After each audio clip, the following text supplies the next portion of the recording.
ಗುರುಜಿ, ನೀವು ಕಾರ್ಯಕ್ರಮದ ಪ್ರಾರಂಭದಲ್ಲೇ ಹೇಳ್ತಿದ್ರಿ, ಇವತ್ತು ಶನಿವಾರ ಅಂದ್ರೆ ಶನಿದೇವನ ವಾರ.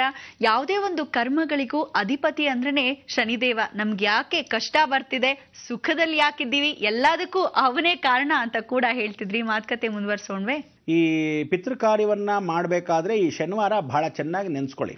ಯಾಕೆಂದ್ರೆ ಶ್ರೀಮನ್ನಾರಾಯಣನಿಗೆ ಪ್ರಿಯವಾಗಿರ್ತಕ್ಕಂಥ ಶನಿ. ಒಂದು ಮಗು ಹುಟ್ಟಬೇಕಾದ್ರೆ ಶನಿನೇ ಕಾರಣ. ಒಂದು ಮನುಷ್ಯ ಸಾಯ್ಬೇಕಾದ್ರೆ ಅಂತ ಇರ್ತೇವೆ ಉಸಿರು, ಅತ್ಲಾಗ ಹೋಗೋದು ಇಲ್ಲ, ಇತ್ಲಾಗ ಸಾಯೋದು ಇಲ್ಲ. ಹೀಗೆ ಸಾಯದೆ ಬದುಕದೆ ನಡುವೆಲ್ಲ ಒದ್ದಾಡ್ತಾ ಇರ್ತೇವೆ ವಿಲವಿಲ ಅಂತ ಆತ್ಮ. ಇದಕ್ಕೆ ಕಾರಣ ಶನೀಶ್ವರ ಹೇಳ್ತಾನಂತೆ, ಅಯ್ಯೋ ಇನ್ನೂ ಬ್ಯಾಲೆನ್ಸ್ ಇದೆ ಕಣೋ, ಅದು ಎಷ್ಟೊಂದು ಪಾಪ ಮಾಡಿದ್ಯಾ, ಹಿಂಡಿಪ್ಪೆ ನೀರು ಕಾಯಿ ಮಾಡಿದ್ರು ನೀನು ಕರ್ಮ ಹೋಗ್ತಾ ಇಲ್ಲ ಅಂತ ಶನೀಶ್ವರನ ಹೇಳ್ತಾನಂತೆ. ಅದಕ್ಕೆ ನಾನು ಹೇಳೋದು, ಒಳ್ಳೆ ಜ್ಞಾನ, ಒಳ್ಳೆ ಬಲ್ತಿರೋ ಥರ ಫಸ್ಟ್ ಕ್ಲಾಸ್ ಆಗಿರೋ ಕಬ್ಬಾಗ್ಬೇಕು ನೀವು. ಎಳೆ ಕಬ್ಬಾದರೆ ಒಂದ್ಸಲಿ ಹಾಕ್ತಾನೆ, ಇನ್ನೊಂದು ಸ್ವಲ್ಪ ಚೆನ್ನಾಗಿದೆ ಕಣ ರಸ, ಇನ್ನೊಂದ್ಸಲಿ ಮಿಷಿನಲ್ಲಿ ಬಿಡೋ, ಇನ್ನೂ ಚೆನ್ನಾಗಿ ಜರ್ರ ಅಂತ. ಎಳೆದಾದರೆ ಎಷ್ಟಾಗುತ್ತೆ, ಚೆನ್ನಾಗಿ ಮಡಚಿ ರಸ ಇರ್ತಾನೆ ಇರ್ತಾರೆ. ಅದೇ ಒಳ್ಳೆ ಜ್ಞಾನಿ ಆದರೆ ಒಂದು ಸಲಿ ಪಠಾರ ಅನ್ನತ್ತೆ, ರಸ ಎಲ್ಲ ಬಂದ್ಬಿಡ್ತು ಕಣ, ಇನ್ನೇನಿಲ್ಲ ತಿರುಳು ಬಿಸಾಕ ಪಕ್ಕದಲ್ಲಿ ಅಂತಾರೆ. ಅದಕ್ಕೆ ನೀವು ಒಳ್ಳೆ ಜ್ಞಾನಿಗಳಾಗೋ ಸಮಯ ಬಂದಾಗ ನೀವುಗಳು ದೊಡ್ಡವರಾದ ಮೇಲೆ ಚಿಕ್ಕವ್ರಿಗೆ ಹೇಳ್ಕೊಡ್ಬೇಕು. ಎಳೆ ಮುಂಡೆವು ಏನು ಮಾಡ್ತಾರೆ ಗೊತ್ತಾಗತ್ತಾ?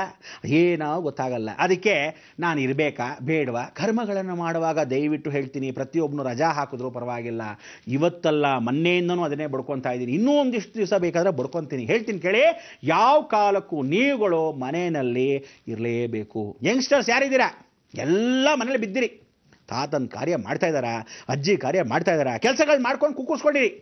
ಅವ್ರಿಗೆ ವಿಶೇಷವಾಗಿರ್ತಕ್ಕಂಥ ಅಕ್ಷತೆ ಪೂಜೆ ಆದಮೇಲೆ ಒಂದು ನಮಸ್ಕಾರ ಹಾಕಿ. ಆ ಫೋಟೋ ಇರುತ್ತೆ, ಫೋಟೋ ಲಕ್ಷ್ಮಣ ಒಂದು ನಮಸ್ಕಾರ ಹಾಕಿದ್ರೆ ಆನಂದವಾಗಿರುತ್ತೆ. ಯಾಕೆ ಗೊತ್ತಾ, ನೀವು ನಮಸ್ಕಾರ ಹಾಕಿದಾಗ ನಿಮಗೆ ಅಕಸ್ಮಾತ್ ನಾಳೆ ಮಗು ಹುಟ್ಟಬೇಕಾದ್ರೆ, ಇನ್ನೊಂದು ಹೇಳ್ತೀನಿ ಕೇಳಿ ಓಪನ್ ಆಗಿ, ನೀವುಗಳು ಅಕಸ್ಮಾತ್ ಲವ್ ಮ್ಯಾರೇಜ್ ಮಾಡ್ಕೊಂಡ್ರಿ ಅಂತ ಇಟ್ಕೊಳ್ಳಿ. ಲವ್ ಮಾಡಿದವಳು ಕರ್ನೆಂಟ್ ಆಗಿರ್ಬೇಕಾ ಬೇಡ ನಿಮಗೆ? ಬೇಕು ಅಂದರೆ ಡಬ್ಬ ನನ್ನ ಮಕ್ಕಳು ಕುಕ್ಕಿಸ್ಕೊಂಡಿರಿ ಅಲ್ಲೇ. ಬೇಡ ಅಂದರೆ ಅವಳೇ ಮಧ್ಯದಲ್ಲಿ ಓಡೋಗ್ತಾಳೆ. ಯಾಕೆ ಅನ್ನು, ನೀನು ಬರೀ ಮೋಟ್ರ್ ಬೇಕಲ್ಲಿ ಕರ್ಕೊಂಡು ಹೋಗೋನು, ಕಾರ್ನೋನ್ ಬರ್ತಾನೆ ಇನ್ನೊಬ್ಬ, ನಿನ್ನ ಡಬ್ಬ ಮೋಟ್ರ್ ಬೇಕು, ಕಾರ್ನೋನ್ ಫಸ್ಟ್ ಕ್ಲಾಸ್ ಕರ್ಕೊಂಡು ಹೋಗ್ತಾನೆ ಗೊತ್ತಾ, ಸೌಂಡ್ಲೆಸ್ ಕಾರು, ಏನು ಚೆನ್ನಾಗಿದೆ, AC ಬೇರೆ, ಹೋಗ್ತೀನಿ ಹೊಟ್ಟೋಗ್ತಾಳೆ. ಅಂದರೆ ಈ ಜಂಪಿಂಗ್ ಜಾಕ್ ಆಗ್ತಕ್ಕಂಥ ಹುಡುಗಿ ಶುಕ್ರ ಜೀವನದಲ್ಲಿ ನೀನು ಸಿಗಬೇಕಾದ್ರೆ ಬೇಕೋ ಬೇಡೋ ಅನ್ನೋದು ಮದುವೆ ಆಗಿರಲಿ ಆಗದೆ ಹೋಗಲಿ, ನೀನು ಲವ್ ಮಾಡಲಿ ಬಿಡಲಿ, ಅಥವಾ ಎಂಗೇಜ್ಮೆಂಟ್ ಮಾಡ್ಕೊಂಡಿರೋ ಹುಡುಗಿನೇ ಆಗಲಿ, ದುರಾಸೆಗಳನ್ನು ಹುಟ್ಟಿಸ್ತಕ್ಕಂಥ ಈ ಹುಡುಗಿ ಚಂಚಲೆ. ನೀನು ಸಿಗಬೇಕಾದ್ರೆ ಏನು ಮಾಡಬೇಕು, ಪಿತೃಗಳ ಆಶೀರ್ವಾದ ಚೆನ್ನಾಗಿರಬೇಕು, ಮದುವೆ ಜೀವನ ಚೆನ್ನಾಗಿರುತ್ತಾಗ ನಿಜವಾಗ್ಲೂ ನೋಡಿರೋ ಮದುವೆಗೋ ಹುಡುಗಿಗೋ ಅಥವಾ ತಂದೆ ತಾಯಿ ನೋಡಿರೋದಕ್ಕೋ ನೀನು ನೋಡ್ಕೊಂಡಿರೋಕೋ ಜೀವನ ನಡ್ಕೊಂಡು ಹೋಗಬೇಕು. ಅಂದರೆ ಸರಿಯಾಗಿ ಹೋದರೆ ಎಲ್ಲೋ ಸಾವಿರದಲ್ಲಿ ಹಬ್ಬ ಅಂದರೆ ಇಬ್ರಿಗೋ ಮೂರಿಗೋ ಚೆನ್ನಾಗಿರುತ್ತೆ.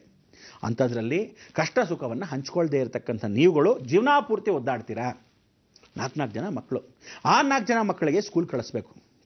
ಯಜಮಾನಪ್ಪನ ಕೆಲಸ ಹೊಟ್ಟೋಯ್ತು, ಆ ಕೆಲಸ ಇಲ್ಲದೆ ಏನು ಮಾಡ್ತಾನೆ, ಒಂದು ಗೇಮ್ ತೋರಿಸ್ತಾನೆ, ಮನೆ ಬಾಡಿಗೆ ಕಟ್ತಾನ, ಇಲ್ಲ ನೀನು ಅಲ್ಲಿ ಬಿಟ್ಟು ಹಾಕ್ತಾನ, ಅಥವಾ ನಿಮ್ಮ ಮನೇಲಿ ಕೂತ್ಕೊಂಡು ಆ ಮಕ್ಕಳನ್ನ ಸ್ಕೂಲ್ಗೆ ಕಳಿಸ್ತೀರಾ, ಊಟ ಹಾಕ್ತಾನ, ಆ ಊಟ ಇಲ್ಲದೆ ಒದ್ದಾಡ್ತಿರ್ತೀರಾ, ಬಾಡಿಗೆ ಮನೆ ಕಟ್ಟಕ್ಕಾಗಲ್ವಾ, ಓನರ್ ಹತ್ರ ಕ್ಯಾಕ್ರು ಸುಗಿಸ್ಕೊಂಡು ಮನೆ ಬಿಟ್ಟು ಆಚೆ ಹೋಗ್ತೀರಾ.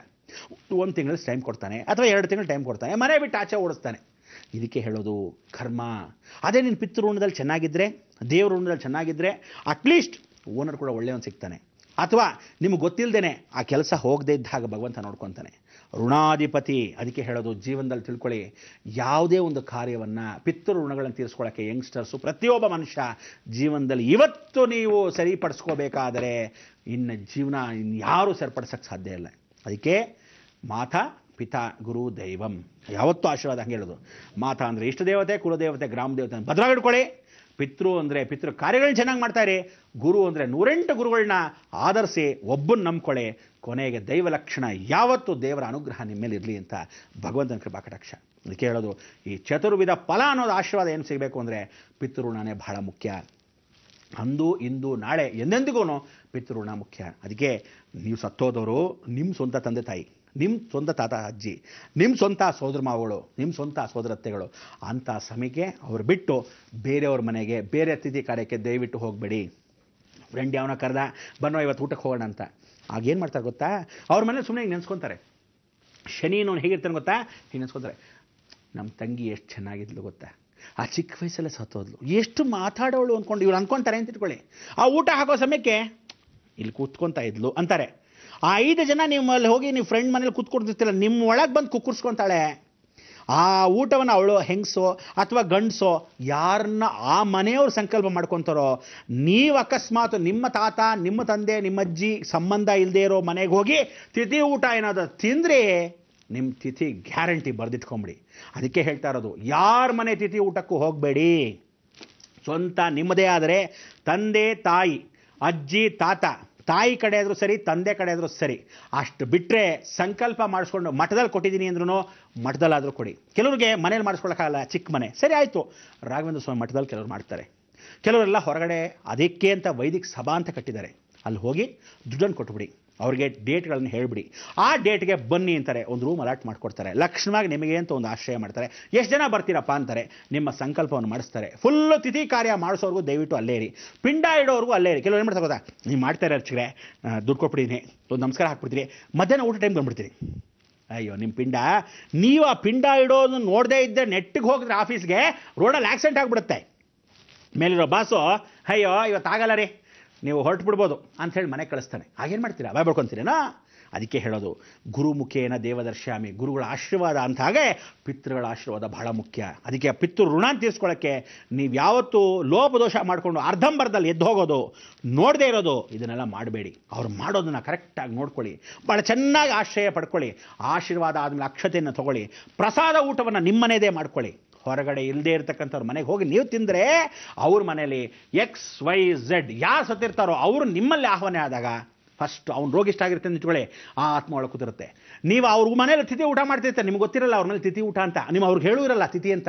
ಅವ್ರೇನು ಮಾಡ್ತಾರೆ ಗೊತ್ತಾ, ಮೆತ್ತಿಗೆ ಒಳಗೆ ಫೋಟೋ ಇಟ್ಕೊಂಡ್ಬಿಡ್ತಾರೆ, ಹಾಲಲ್ಲಿ ಇಟ್ಟಿರಲ್ಲ. ನಿನ್ನ ಫ್ರೆಂಡ್ ಬಂದು ಅನ್ಕೊಳೋ, ಅವನಿಗೂ ಕೊಟ್ಬಿಡೋ ಒಂದು ಊಟ ಅಂತ ಹೇಳ್ತಾಳೆ ಅಮ್ಮ. ಕೊಟ್ಟಾಗ ತಟ್ಟೆ ಎತ್ಕೊಂಡು ತಟ್ಟೆಯಲ್ಲಿ ಹಾಕೊಂಬಂದು ಕೊಟ್ಟಿರ್ತಾರೆ. ಕೊಟ್ಟಾಗ ಅವ್ರು ಸುಮ್ಮನೆ ಮನಸ್ಸಲ್ಲಿ ನನ್ನ ಮಗ ಹೋಗಿದ್ದಾನೆ, ಇವನು ಅಂತ ನೆನೆಸ್ಕೊಂಡು ಕೊಡ್ತೀನಿ ಅಂತಾನೆ.